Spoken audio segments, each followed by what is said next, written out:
et les jeunes hommes chancellent.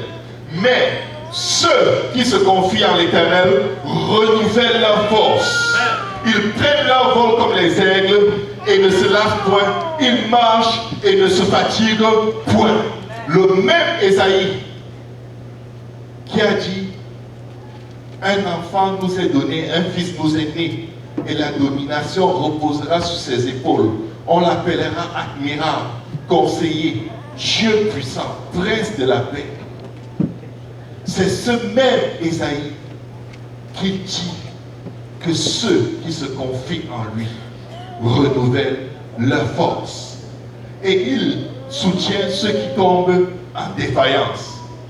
Les bonnes juives de son état, elle savait que si un verset est vrai, le reste est vrai pareil. Et elle a une situation qui correspond au reste. Donc elle va s'approcher pour le toucher de sorte que sa parole s'accomplisse sur sa vie. Parfois on va entrer dans la maison de Dieu en jugeant les gens par le regard. Quelqu'un loue, il danse devant le Seigneur et on le critique dans nos cœurs. Dis à ton voisin, c'est pas toi qui es en train de louer, laisse-le tranquille. Si c'était toi, il allait venir devant toi te louer. Mais là, il est devant Dieu. Oh, tel chante trop fort. Mais ce n'est pas à toi qui chante. Tu ne peux pas régler le volume par lequel le Seigneur va entendre les chants de son peuple. Amen. La Bible dit, vous tous peuples, poussez des cris de joie vers l'Éternel.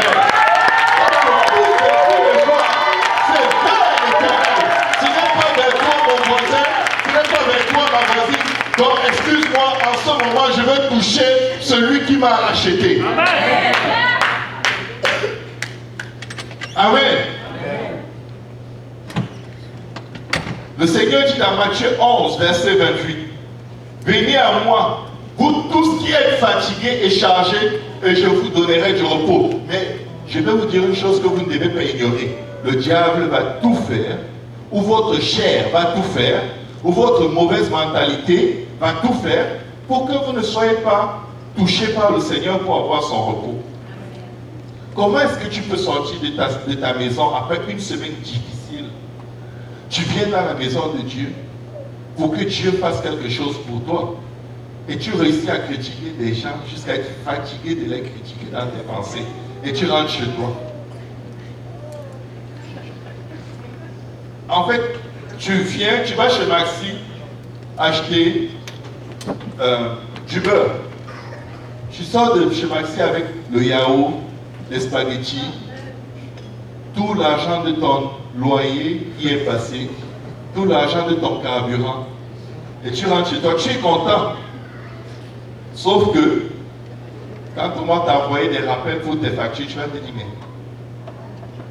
qu'est-ce que j'ai fait?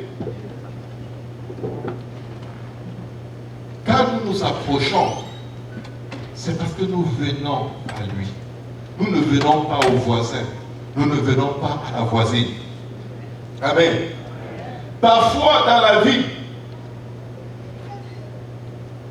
nous allons remarquer que les femmes qui sont le plus fâchées dans la vie, excusez-moi les femmes, ce sont les femmes qui sont mariées. Amen. C'est comme si 60% de femmes mariées sont plus fâchées que les femmes qui ne sont pas mariées. Toujours à cause de qui? Mon mari a fait, mon mari a dit, mon mari n'a pas fait. Elle vient dans la maison de Dieu fâchée. Elle a résolu de ne pas lâcher l'affaire. Du début jusqu'à la fin du service, même si elle loue Dieu, elle garde quand même que je suis quand même fâché. Il va m'entendre. C'est de la distraction, ta colère. Ce qui te fâche là, au moment où tu as besoin de Dieu, c'est comme une épine dans les pieds, c'est comme du sable dans les chaussures, et tu es en train de courir avec. C'est une distraction majeure. Enlève le sable de tes chaussures, tu vas mieux marcher avec Dieu. L'ennemi va utiliser des choses que vous n'imaginez pas pour vous empêcher de recevoir ce que Dieu a prévu pour vous dans le lieu secret où vous avez été conçus, alors même que vous n'étiez qu'une masse informe et vide, avant qu'aucun des jours de vos vies n'existait. Dieu avait prévu pour son peuple une loi magnifique. Mais la Bible dit que c'est un peuple pillé, dépouillé, enfermé dans des cachots. Parce qu'on est dans la distraction. La distraction cause plus de tort à la personne qui est distraite qu'à tout le monde autour d'elle. 90% d'hommes qui boudent sont en train de bouder leur femme. Distraction totale. Si tu es un homme marié, amen, tu vas à l'église avec ta femme, et tout le service, tu boudes ta femme, et tu souris avec tout le monde, mais tu es une hypocrite. Parce que tu boudes ta propre chair. Vous êtes une chair. La moitié de moi boude, l'autre moitié sourit. Ça ne donne pas. Amen. Tu boudes ton frère, s'il est assis sur ce banc, tu veilles à être assis au pôle Nord là-bas. Et tu veux que Dieu te touche. C'est un peu compliqué parce que lui, il est créé à l'image de Dieu que tu veux toucher sans le toucher. C'est bizarre, c'est comme si tu dis à Dieu, touche-moi sans me toucher. Guéris-moi sans me guérir. Délivre-moi sans me délivrer. Ton frère et ta soeur sont là pour que tu exprimes envers eux tout ce que tu ressens par rapport à Dieu. C'est pourquoi la Bible dit que tu ne peux pas bénir Dieu que tu ne vois pas et maudire l'homme que tu vois qui est créé à l'image de Dieu. Amen. Nous voulons que 2014 passe avec la distraction. On veut que ça reste derrière nous. Parce qu'on veut voir des signes et des prodiges. Le Seigneur a dit, voici les miracles qui accompagneront ceux qui auront cru. Amen. Nous voulons que ça se passe. Amen. Et je vais vous dire une chose. Si chacun, avant de quitter sa maison, se répand de tous ses péchés, de toutes ses bouderies entre mari et femme, s'il peut laisser tous ses bagages, il dit, tu sais quoi chérie, laissons cette affaire, c'est rien. Si l'enlèvement se produit là, tu vas bouder en montant, non, tu vas rester. Donc, laissons cette affaire, allons louer Dieu, faisons-lui confiance parce qu'il va tout arranger. Il est le seul qui a la solution à tout.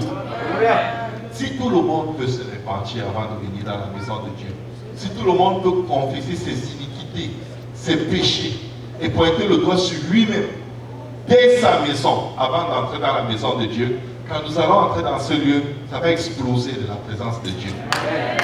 Ça va exploser. Il n'y a pas moyen que ça n'arrive pas. Amen. David disait, crée en moi un cœur pur, ô Dieu, renouvelle en moi un esprit bien disposé. Nous devons le crier tout le temps. Tout le temps. Amen. Parce que quand tu ne te disposes pas à être pur devant Dieu, quand tu arrives dans la maison de Dieu, Satan vient aussi t'aider à penser à autre chose pendant tout le service. Il y en a qui pensent déjà à ce qu'ils vont manger quand le service soit fini. Manger n'est pas mauvais, sauf que maintenant tu as besoin que Jésus te touche. Je crois que si la femme qui avait la perte de sang pensait à son repas, elle n'allait pas sortir pour aller se battre avec une foule pour quelque chose dont elle n'est même pas sûre de voir arriver. Amen. Parfois c'est le prédicateur ou le pasteur qu'on critique, on lui envoie des flèches dans le regard. Qu'est-ce qu'il croit qu'il est? Il me dit ça pourquoi? Il ne te dit pas ça pourquoi? C'est dans la parole de Dieu. Amen. Lorsque le Seigneur dit, venez à moi, vous qui êtes fatigués et chargés, il nous invite à un contact. Il ne nous invite pas au présentéisme. Amen. Ce n'est pas, à défaut de regarder la télé tous les jours, venez à l'église, ce n'est pas ça qu'il demande. Il dit, viens me toucher parce que je veux te toucher. J'ai quelque chose pour toi. Amen. Dans la présence du Seigneur, il y a ce qu'on appelle le momentum. c'est-à-dire un instant parfait pour que Dieu mette sa semence en nous, pour que Dieu relâche sur nous ce dont nous avons plus besoin que nous n'imaginons. Quand nous lisons Marc chapitre 10, la Bible nous parle d'un aveugle du nom de Bartimée.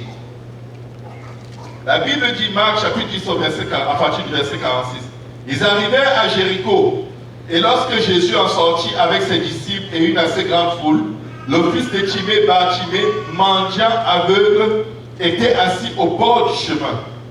Il entendit que c'était Jésus de Nazareth et il se mit à crier, « Fils de David, Jésus, aie pitié de moi. » Il avait seulement entendu, il n'avait même pas vu.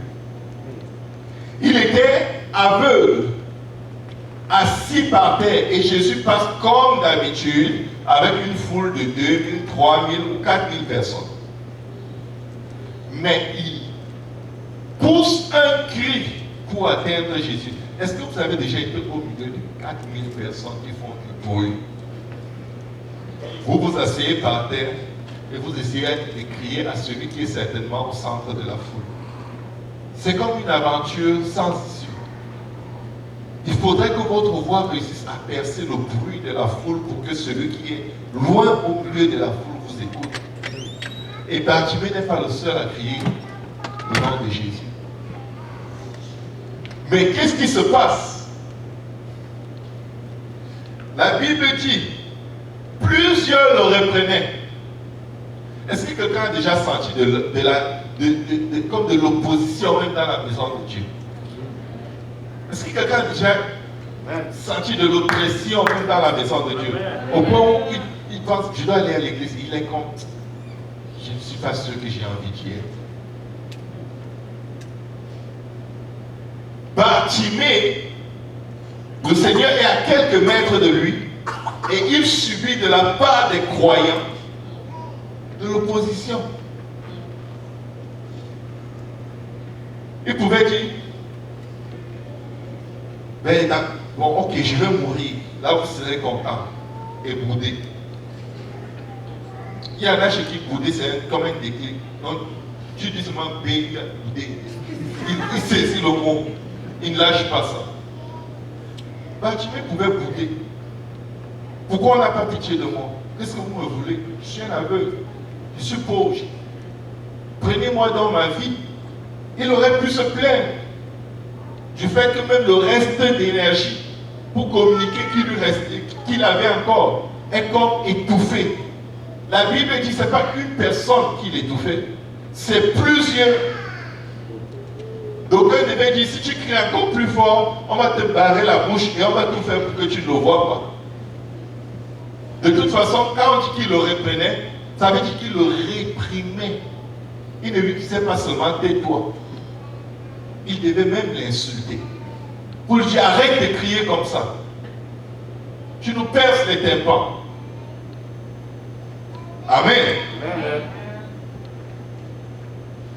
Vous pouvez ne pas dire Amen, c'est toujours écrit. Amen. Jésus s'arrêta et dit, appelez-le. Écoutez, Bartimée a d'abord crié, fils de David, aie pitié de moi. Le Seigneur continuait de passer. Quand l'opposition s'est rajoutée à sa souffrance,